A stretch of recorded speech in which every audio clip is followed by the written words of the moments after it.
अगर तुम सूरज की तरह चमकना चाहते हो तो पहले सूरज की तरह जलना सीखो। हेलो स्टूडेंट्स, मैं मयंक मिश्रा, आप सभी का स्वागत है आपके अपने चैनल पर।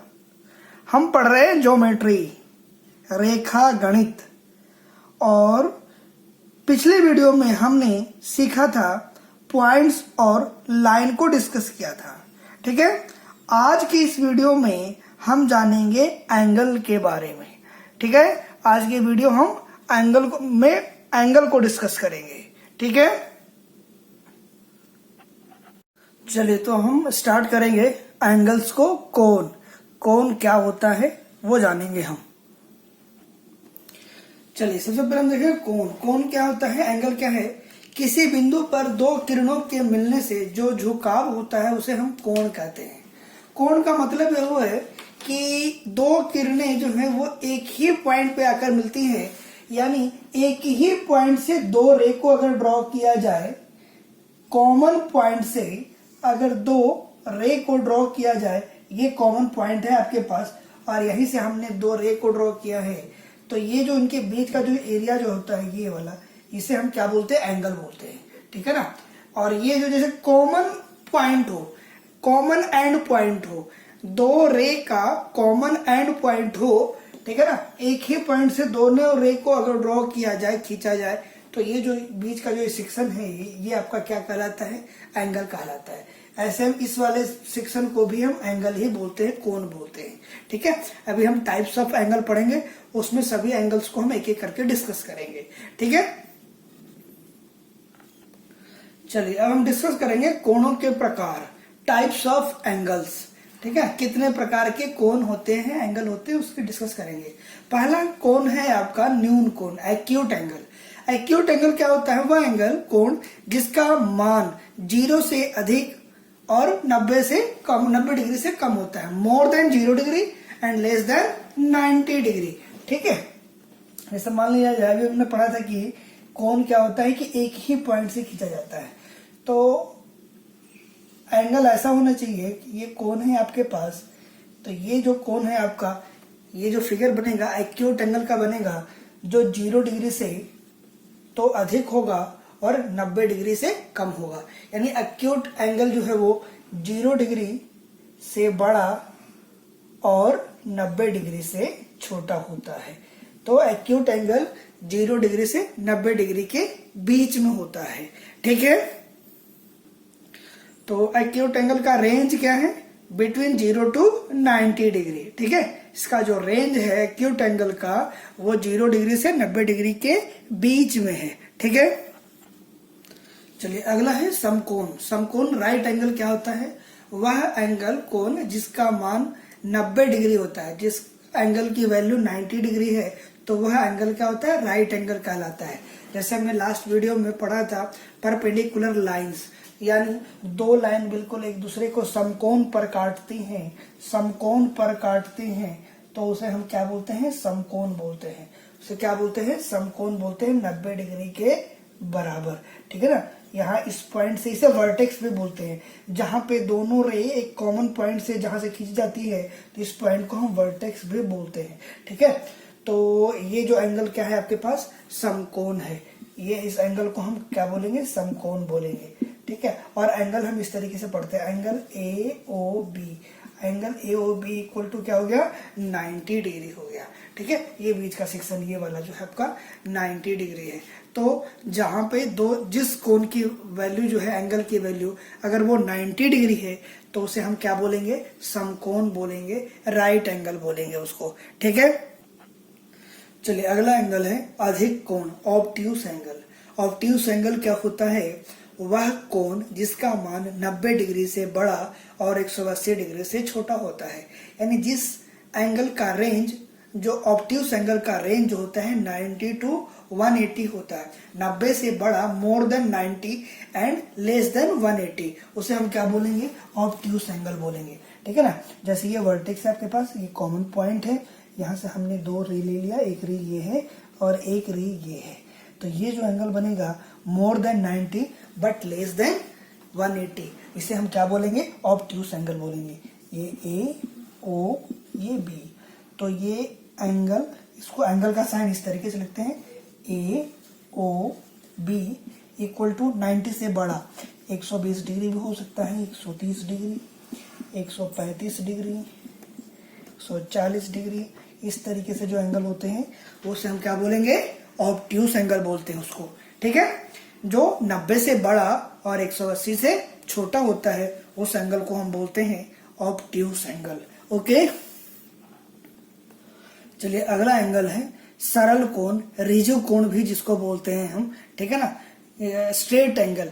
तो स्ट्रेट एंगल क्या होता है, जिस एंगल की वैल्यू जो है वो 180 डिग्री के बराबर होता है, 180 डिग्री 180 डिग्री होता है, वह कोण जिसका मान 180 डिग्री होता है उसे हम क्या बोलते हैं, रिजिड कोण स्ट्रेट एंगल बोलते हैं। यानी जिस भी एंगल की वैल्यू 180 डिग्री है तो 180 का मतलब स्ट्रेट एंगल, बिल्कुल सीधी रेखा, ठीक है ना। अब दो लाइन जो है वो बिल्कुल एक दूसरे के अपोजिट, दो रे जो होंगी, जो दोनों रे होंगी, दोनों रे एक दूसरे के बिल्कुल अपोजिट होंगे। एक कॉमन पॉइंट से दो रे अगर हम खींचते हैं ना तो दोनों रे बिल्कुल एक दूसरे के अपोजिट होंगी, और ये वाला एंगल जो होगा वो किसके बराबर होगा, 180 डिग्री के बराबर होगा, और इसे हम क्या बोलेंगे, रिजिड कोण भी बोलते हैं, स्ट्रेट एंगल। ठीक है, चलिए अगला है बृहत एंगल। रिफ्लेक्स एंगल क्या होता है, वह एंगल जिसकी value more than 180 but less than 360 हो, वह कोण जिसका मान 180 डिग्री से अधिक तथा 360 डिग्री से कम होता है उसे हम क्या बोलते हैं, रिफ्लेक्स एंगल बोलते हैं। ठीक है, एंगल ऐसा हो जिसकी वैल्यू जो है वो 180 से अधिक हो बट 360 से कम हो। ठीक है, तो मान लीजिए ये आपके पास एंगल है थीटा, तो जो रिफ्लेक्स एंगल होगा ना वो इस साइड वाला आपके पास क्या होता है, रिफ्लेक्स एंगल लगता है 360 माइनस थीटा, 360 माइनस थीटा, इसे हम क्या बोलेंगे, रिफ्लेक्स एंगल बोलेंगे, जिसकी वैल्यू 180 से अधिक और 360 डिग्री से कम होता है। ऐसे मान लिया जाए एक एंगल है आपके पास ये,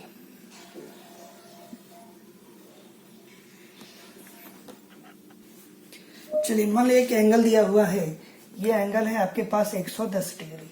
अब मुझे इस 110 डिग्री का रिफ्लेक्स एंगल निकालना है, बृहत का कोण क्या होगा, तो आप 360 में से 110 को माइनस कर दोगे, 360 में से 110 को माइनस कर दोगे तो क्या आ जाएगा आपके पास, ये रिफ्लेक्स एंगल आ जाएगा। ठीक है, कितना, 250 डिग्री, 250 डिग्री आपके पास रिफ्लेक्स एंगल होगा।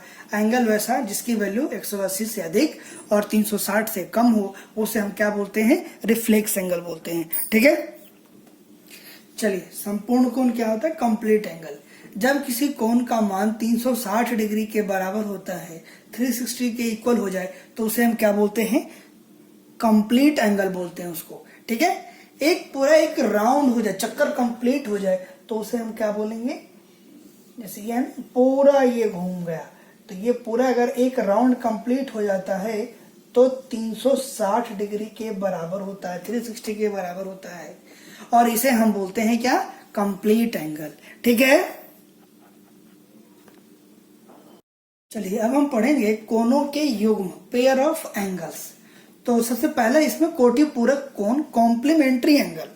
तो कॉम्प्लीमेंट्री एंगल क्या होता है, जब दो कोणों का योग 90 डिग्री होता है, sum of two angles is 90 degree, then called complementary angle. तो उसे हम क्या बोलते हैं, पूरक कोण बोलते हैं या कोटि पूरक कोण बोलते हैं। ठीक है ना, दो एंगल हो और उनका सम क्या हो, 90 डिग्री हो। जैसे आपके पास गिवन है कि बताओ 40 डिग्री का कॉम्प्लीमेंट्री एंगल क्या होगा, तो आपको क्या करना है, 90 माइनस 40 कर दोगे, क्या हो जाएगा 50 डिग्री। तो 40 डिग्री का कोटि पूरक कोण क्या होगा, 50 डिग्री होगा। उसी तरीके से अगर मुझे निकालना है 30 डिग्री का कॉम्प्लीमेंट्री एंगल क्या होगा, तो 90 माइनस 30 इक्वल टू 60 डिग्री, और वो क्या होगा, इसका 30 डिग्री का कॉम्प्लीमेंट्री एंगल क्या होगा, 60 डिग्री होगा। ठीक है, चलिए अब आपके पास सप्लीमेंट्री एंगल, समपूरक कोण। समपूरक कोण क्या होता है, जब दो कोणों का योग 180 डिग्री होता है, sum of two angles is 180 degree. ठीक है, तो 180 का मतलब ये हमने पढ़ा था, स्ट्रेट एंगल एक हमने पढ़ा था। ठीक है, तो इस तरीके से अगर एंगल है और इन दोनों का सम अगर ये 180 है, तो इन दोनों एंगल के पेयर को हम क्या बोलेंगे, सप्लीमेंट्री एंगल बोलेंगे। इन दोनों को, अगर ये ए है और ये बी है, तो इन दोनों का सम क्या होना चाहिए, 180 डिग्री होना चाहिए, ठीक है ना। तो जैसे अगर मैं आपसे पूछूं कि बताओ मुझे 70 डिग्री का सप्लीमेंट्री एंगल क्या होगा, तो आपको क्या करना होगा, 180 में से 70 घटा दोगे, 110 डिग्री आपके पास क्या आ गया, सप्लीमेंट्री एंगल आ गया 70 डिग्री का, ठीक है ना। जैसे अगर मुझे निकालना है कि बताओ 120 डिग्री का, बताओ आप सप्लीमेंट्री एंगल क्या होगा, तो 80 माइनस 120 बराबर क्या हो गया, 60 डिग्री। तो 180 डिग्री का सप्लीमेंट्री एंगल कितना होगा, 120 डिग्री होगा, ठीक है। अगला एंगल है आपके पास आसन्न कोण, एडजेसेंट एंगल। तो एडजेसेंट एंगल क्या होता है कि दो एंगल एडजेसेंट एंगल तभी हो सकते हैं, आसन्न कोण तभी हो सकते हैं जब उनका एक ही शीर्ष बिंदु हो, यानी वर्टेक्स पॉइंट एक ही हो, ठीक है ना। जैसे मैंने ये एंगल बनाया है, ये 3 एंगल है आपके पास, एक है, 2 एंगल है, एक एंगल ये है और एक ये एंगल है। तो कहता है कि दोनों एंगल एडजेसेंट एंगल तभी होंगे जब उनका शीर्ष बिंदु यानी वर्टेक्स पॉइंट एक ही हो। तो देखोगे आपके पास इस एंगल ए के लिए भी यही वर्टेक्स है और ये एंगल बी के लिए भी यही वर्टेक्स है, तो शीर्ष बिंदु, एक ही शीर्ष बिंदु से दोनों एंगल खींचे गए होंगे। दूसरा, उनकी एक उभयनिष्ठ रेखा होगी, लाइन, उभयनिष्ठ का मतलब होता है कॉमन, यानी उन दोनों एंगल का एक लाइन जो होगा या एक रे जो होगा, किरण, वो कॉमन होगा। अब आप देखोगे दोनों एंगल में ये वाली जो लाइन है वो कॉमन है, इस एंगल को बनाने के लिए भी इस लाइन की जरूरत पड़ रही है और ये वाला एंगल बनाने के लिए भी इस लाइन की जरूरत पड़ रही है। तो दोनों एंगल में ये जो लाइन, उसको बोल सकते हो या रे बोल सकते हो, रे जो है वो क्या है, कॉमन है, ठीक है। चलिए अब हम पढ़ेंगे वर्टिकली अपोजिट एंगल, शीर्षाभिमुख कोण। क्या होता है कि जब दो रेखाएं एक दूसरे को किसी एक बिंदु पर प्रतिच्छेद करती हैं, two lines intersect at a point, ठीक है ना। दो लाइन है और एक दूसरे को इंटरसेक्ट करती है किसी एक पॉइंट पे, प्रतिच्छेद करती है किसी एक बिंदु पर, तो ये आपके पास वर्टेक्स हो गया। तो इस प्रकार बने आमने सामने के कोण, ये वर्टेक्स के आमने सामने यानी अपोजिट एंगल, ये एक्स और ये वाई, ये आपस में क्या होंगे, बराबर होंगे।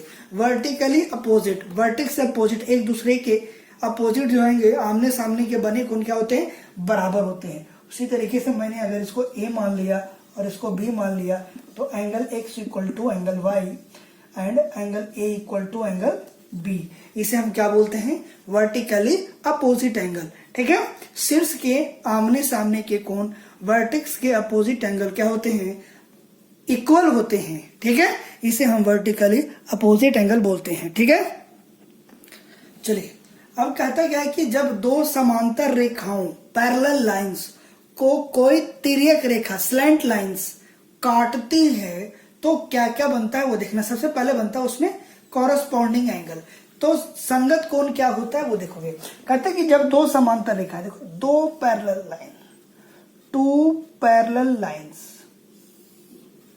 ये दो पैरेलल लाइंस हैं और ये एक स्लैंट लाइंस है, तिर्यक रेखा प्रतिच्छेद करती है, तो संगत कोण कैसे बनता है वो देखोगे। मैंने एंगल के नाम दे दिया, ये एंगल 1, 2, 3, 4, 5, 6, 7 और 8। तो अब आपको पता होना चाहिए कि इसमें ये 8 जो कोण है, इसमें संगत कोण कौन कौन से हैं, कॉरस्पॉन्डिंग एंगल कौन कौन से हैं। तो अब आप देखोगे एंगल 1 और एंगल 5 का जो पेयर होगा वो कॉरस्पॉन्डिंग एंगल्स होगा और ये दोनों इक्वल होंगे, ठीक है ना। एंगल 1 इक्वल टू एंगल 5, एक ही तरफ के ऊपर ऊपर के कोण, ये 1 और ये 5, ये क्या होंगे, इनकी वैल्यू हमेशा इक्वल होगी। उसी तरीके से 2 और 6 की वैल्यू इक्वल होगी। एंगल 2 इक्वल टू एंगल 6, इधर से एंगल 3 इक्वल टू एंगल 7 और एंगल 4 इक्वल टू एंगल 8। ये जो पेयर्स हैं इनको हम बोलते हैं कॉरस्पॉन्डिंग एंगल पेयर्स, संगत कोण युग्म, ठीक है ना। एक ही तरफ के ऊपर ऊपर 1 और 5 ये दोनों बराबर होंगे, 2 और 6 इनकी वैल्यू बराबर होगी। अगर एंगल 2 30 डिग्री 75 डिग्री है तो एंगल 6 भी 75 डिग्री ही होगा। अगर ये आपके पास मान लिया जाए 40 डिग्री है तो एंगल 5 भी 40 डिग्री ही होगा। उसी तरीके से 3 और 7 की वैल्यू इक्वल होगी, एंगल 4 और एंगल 8 की वैल्यू इक्वल होगी, और इसे हम क्या बोलते हैं, कॉरस्पॉन्डिंग एंगल पेयर बोलेंगे। ठीक है, चलिए अब हम पढ़ेंगे एकांतर कोण अल्टरनेट एंगल। तो एकांतर कोण भी जो होता है उस भी बनता है जब पैरेलल लाइन को कोई स्लैंट लाइन इंटरसेक्ट कर रही होती है। तो अल्टरनेट टाइप दो प्रकार के होते हैं, 2 टाइप्स के होते हैं। पहला इंटीरियर अल्टरनेट एंगल्स, अंतः एकांतर कोण यानी अंदर अंदर की। तो 4 और 6 का जो पेयर है, एंगल 4 और एंगल 6 का जो पेयर है, उसे हम क्या बोलेंगे, एकांतर कोण बोलेंगे, लेकिन ये अंतः एकांतर कोण है। इंटीरियर अल्टरनेट एंगल है 3 और 5 की जो वैल्यू है ये सेम होगी। एंगल 3 और एंगल 5 जो है ये पेयर हैं, कैसे पेयर हैं, इंटीरियर अल्टरनेट एंगल के पेयर है, अंतः एकांतर कोण के पेयर्स है। उसी तरीके से देखोगे 1 और 7 बाहर के देखोगे 1 और 7 की वैल्यू जो है वो इक्वल होगी। एंगल 1 और एंगल 7 की वैल्यू क्या होगी, इक्वल होगी, और इसे हम बोलेंगे एक्सटीरियर अल्टरनेट एंगल, बाह्य एकांतर कोण। उसी तरीके से 2 और 8 की वैल्यू क्या होगी, ये इक्वल होगी। ठीक है ना। तो एंगल 2 और एंगल 8 ये क्या है, एक्सटीरियर अल्टरनेट एंगल।